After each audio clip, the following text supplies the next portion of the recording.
Hey, what's going on, guys? Today we're checking out the Thunder Twister Gobble Locator Call. But before we jump into the details on this guy, if this is your first time to the channel, welcome to Dubb Outdoors. Now, if you want to see more reviews and other videos just like this one, please consider subscribing to the channel. And if you do, hit that bell notification so you don't miss any of my latest reviews. Now, with that said, let's check it out.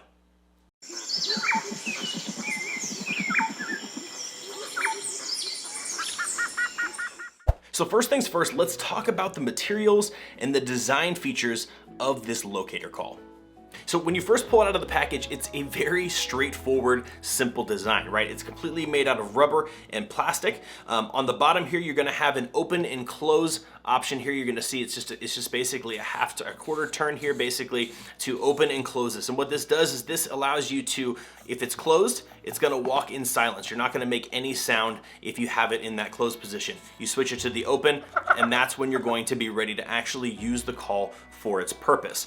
Outside of that, this one here that I got is kind of a marbled, kind of outdoor color look, I should say. So it looks like they kind of went for a camo style here. It's a very, very low key color, and then you got the strut Thunder Twister Gobble Call here, and you got your open and close, very straightforward. At the bottom here is where the sound actually exits the device, and down inside here, if you look, I don't know if you can see very clearly in the light that I have here, but there is basically the diaphragm down inside there, which actually creates the sound, and then you've got this really soft kind of rubberized outer portion, which is where you use the wind force comes to actually push through the diaphragm to create the sound. But overall, it's a very straightforward design. I mean, this rubber feels pretty durable. It doesn't feel like it's gonna break down easily. And then the plastic here is actually pretty thick and pretty, looks like it's pretty impact resistant. So it's probably gonna last you a long time.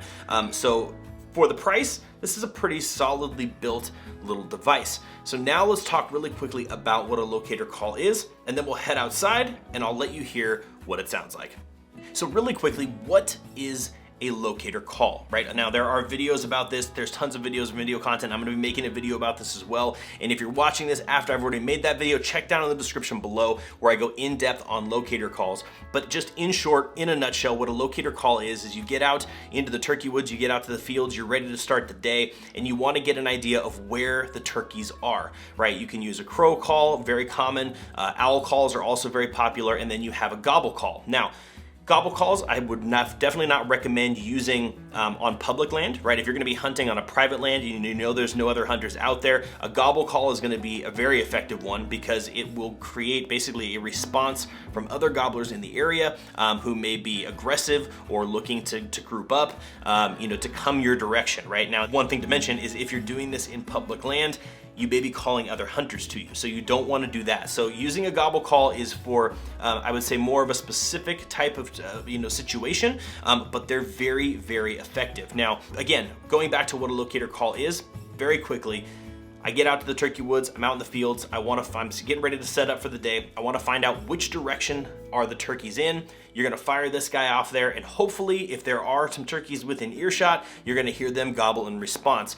And the idea is just to point you literally in the right direction, right? You know where they are now, you kind of have an idea of distance, bearing, heading, which way you're gonna start moving, and now you can figure out if I need to just sit put, right? And they're gonna start coming towards me, or if I need to cover some ground to kind of get closer to where they're at. So a locator call like this is a great tool to have just in your pouch, right? If things are a little bit slow, things, you don't know what's going on out there, you don't see any, you're glassing the hills, you don't see anything, this is a great way to find out where the turkeys are at so you can get started on your hunt. Now, with that said, let's head outside really quick so I don't make my wife angry. I'm gonna let this guy speak for itself so you guys can get an idea of what this will sound like when you put it to use. All right, guys, so here we are outside with the Thunder Twister Gobble Call. So I'm gonna just quickly show you how I do this. So I kind of have 1 to 2 fingers right around the base here, okay? This allows me to keep these fingers free, so when I'm finishing out the end of my call, I can kind of close off that sound to kind of make it a little bit deeper. So you'll see what I'm talking about. So basically, the way that you use this is you just shake it back and forth, right? And so that's gonna give you that kind of turkey sound. Now, and then the speed at which you do that, or the intensity will give louder sound, will give faster. You kind of have to figure out what sounds best in your mind to the turkeys out in the field. Now, what I like to do again is when I give this guy a rip, I wrap my fingers over the end to kind of give it that finishing sound. So here's what it sounds like when I do it, which has worked for me.